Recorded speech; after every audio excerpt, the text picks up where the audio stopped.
ইরবাদ ইবনে সারিয়া বলেন রাদিয়াল্লাহু তাআলা আনহু, নবীজি আমাদের সামনে ওয়াজ করেছেন। ওয়াজানা রাসূলুল্লাহ সাল্লাল্লাহু আলাইহি ওয়াসাল্লাম, নবীজি যখন আমাদের সামনে ওয়াজ করলেন তিনি বলেন, জারাফাত মিনহাল উয়ুন ওয়া ওয়াজিলাত মিনহাল কুলুব, আমাদের প্রত্যেকের চোখ দিয়ে অঝরে পানি ঝরতে লাগলো এবং আমাদের অন্তরগুলো আল্লাহর ভয়ে কাঁপতে শুরু করল।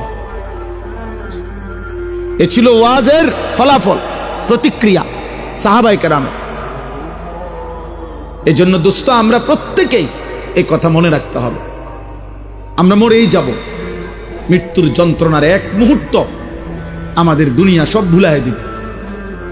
হযরত নূহ আলাইহিস সালামের জামানাত ওনার একজন বংশধরকে ঈসা আলাইহিস সালাম কবর থেকে তুলছিলেন।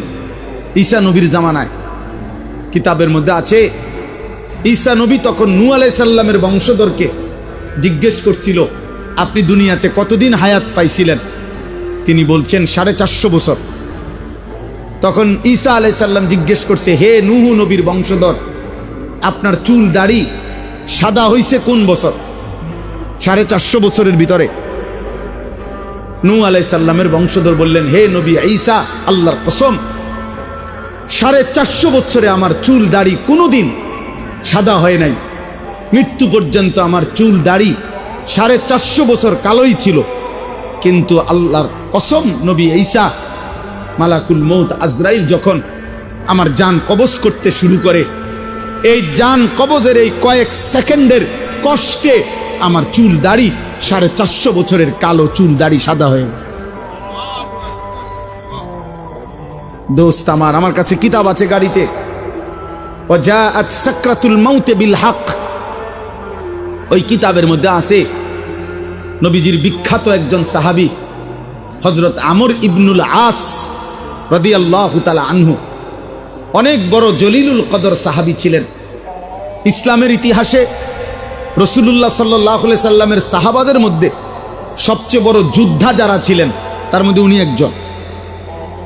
মিশর বিজেতা, মিশর যিনি বিজয় করেছিলেন, হযরত আমর ইবনে আস, ওনার ইন্তেকালের পূর্ব মুহূর্তে যখন উনি মৃত্যু সজ্জায়, ওনার মৃত্যু যন্ত্রণা শুরু হয়েছে, সাকরাতুল মাউত, ওনার ছেলে কিতাবে লিখছে আব্দুল্লাহ ইবনে আমর ইবনুল আস, ছেলেও সাহাবী ছিলেন, বাপ-পু দুইজনই সাহাবী ছিলেন।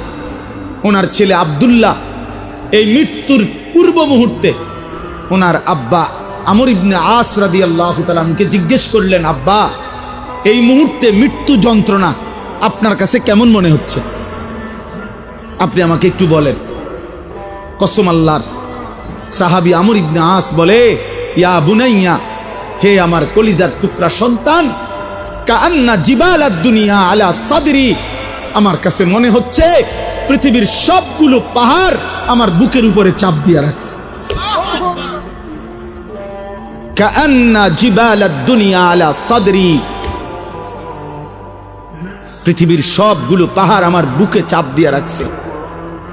ওয়া কাআন্নী আতানাফাসু মিন সাকবিল ইবরা, আর তিনি বলে, বাপ আমার, সন্তান আমার মনে হয় আমি যেন সুইয়ের ছিদ্র দিয়া একটু নিঃশ্বাস নিতেছি।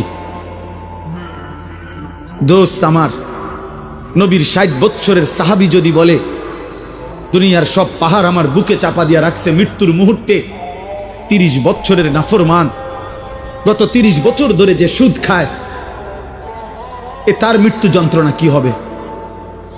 365 দিনে খোদার এক বছরে যে কোনো দিন 5 ওয়াক্ত নামাজ পড়ে না, সেই নাফরমানের মৃত্যু যন্ত্রণা কেমন হবে? বছরের পর বছর যারা হারাম খায়, হারাম উপার্জন করে, মিথ্যা বলে, হারাম রোজগার করে, বছরের পর বছর যারা বেপর্দা, বছরের পর বছর যারা রাতের পর রাত যুবক, নারী, ছবি, অস্থি দৃশ্য, উলঙ্গ নাচ গান, মোবাইলের অসভ্যতা নিয়ে ব্যস্ত আছো। বাপ, তুমি বাপ যদি মরে যাও, মৃত্যুর মুহূর্তে তোমার যন্ত্রণা কেমন হবে?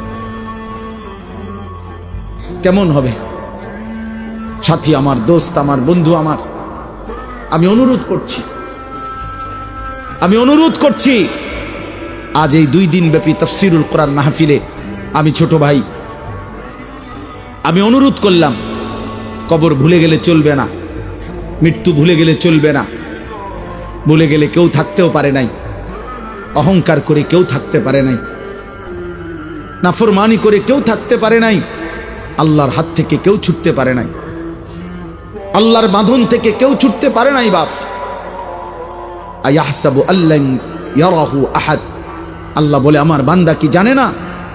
সে কি ভেবেছে তাকে কেউ দেখে না? আমার থেকে ছুটবা কেমনে বান্দা, আমার থেকে ছুটবা কেমনে?